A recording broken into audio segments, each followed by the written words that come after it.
It's no secret that plastic is harmful to the environment, and yet over 300 million tons of it are produced each year. Plastic is virtually indestructible, and only 9% of it ends up being recycled. So, where does the rest go? I'm Michelle Steele, and in partnership with Hilton, I'm speaking with individuals and organizations around the globe working to build a more sustainable future. This is Extending Our Stay.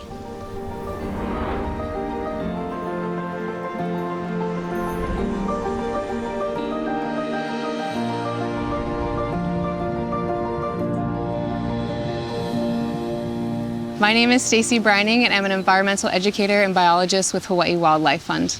Along with their colleagues and volunteers, Stacy and the Hawaii Wildlife Fund have removed 34,000 pounds of marine debris from the Big Island since 2003. That's a huge number, but just a fraction of the 8 million tons of plastic that end up in the oceans worldwide every year, the equivalent of a garbage truck's worth every single minute. Why is so much of it washing up on Hawaii's shores and other coastlines around the world? It's called the Great Pacific Garbage Patch. It is an area in the ocean, and actually in every ocean basin, where things that are floating, like marine debris or plastics, are accumulating. If you could imagine like a circular small pool or something, and when you were a little kid, did you ever run around in a circle as fast as you can to just get the water spinning and spinning? Oh, yeah. And then if there was any dirt or anything in the water, it would all just kind of go to the center and sort of float in the middle. So essentially that's what's happening in the oceans, but on a much larger scale. So if you're out on a boat, you wouldn't necessarily be driving through a thick area of plastic because the oceans are so vast. But captains and fishermen are constantly finding small and large pieces of plastic spread out in the water. This is Doug, owner of Hawaii Nautical, Hilton Waikoloa Village's boat trip partner. Doug has been a sailor his whole life and has grown up with a deep connection to the ocean.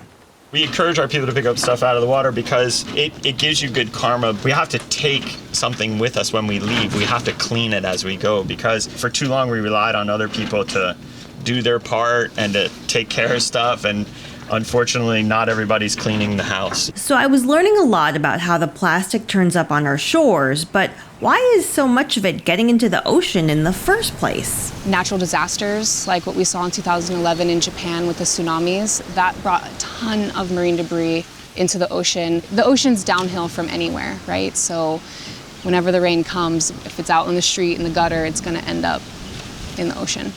What does it mean globally to have these marine debris hotspots, and more generally, just all of this debris in the ocean? Marine debris poses a huge threat to our wildlife. It doesn't matter where in the world that's happening. We've got animals get entangled in these big, huge nets, seabirds, seals, whales, you name it. Despite all this, Doug had some optimistic news, which comes in part from the actions of people like you and me. Do you know there are more green sea turtles on the face of the planet today than there's ever been in the history of the world? So everybody's done great in trying to bring back the green sea turtle by ripping up your six-pack holders and people going and protecting their nesting areas. Yeah. You know, in Costa Rica and stuff like that. So that's really encouraging. Another common item we can cut down on? Plastic straws. I talked to Simon Amos, hotel manager at Hilton Waikoloa Village, about the Last Straw Initiative, a commitment they launched in 2018 to discontinue the use of plastic drinking straws resort-wide. Every single drink had straws in it. We were using 800,000 straws a year. Yeah, nearly 1 million straws a year that were flying around and going in the ocean and ending up in the landfill, basically. So with a lot of tests, we ended up using an aardvark paper straw, which was by far the best that lasted the longest in the drinks. In 2019, Hilton began removing plastic items such as straws, stir sticks, and cocktail picks from all hotels. And the transition to eliminating single-use plastics continues with changes like switching to bulk toiletries and offering more hydration stations for guests to refill their reusable water bottles. So the water pouch project blew me away. Yes, I replaced plastic bottles with plastic, but of course, you're not replacing it every day. Not only did it save 500,000 bottles of plastic water every year, just every year in this hotel. It became a souvenir. Guest is filling it up at the bottle filling stations.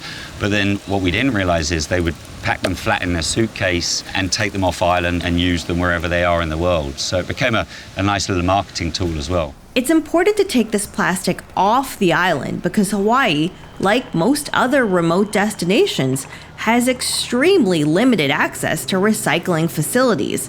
In fact, worldwide, only 9% of all plastic waste ever produced has been recycled, which is shocking when you consider recycling is the only way discarded plastics can live on without impacting our ecosystems. Unfortunately, plastic does not biodegrade, meaning that it is not able to be broken down by living things. And when plastic is made, it's made with chemicals and high heat. So when you have something that's made with really high heat in nature, there's nothing in nature that makes that much heat that could break it down. We don't like to say that plastic breaks down. We say that plastic breaks up into millions of tiny little pieces. So this little small plastic bottle will potentially be millions of tiny pieces of microplastics at one point.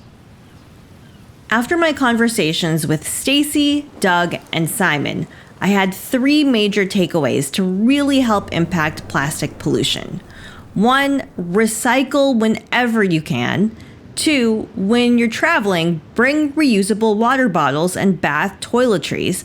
And 3, don't just leave somewhere the way you found it, leave it better than the way you found it. My ideal vision for the future, to be able to sail in a sea without massive amounts of plastic islands floating around because everybody just sort of bought the cardboard box as opposed to the plastic milk jug. They said, hey man, we went on vacation, we hiked around Moab at the Grand National Arches and we picked up trash on our way.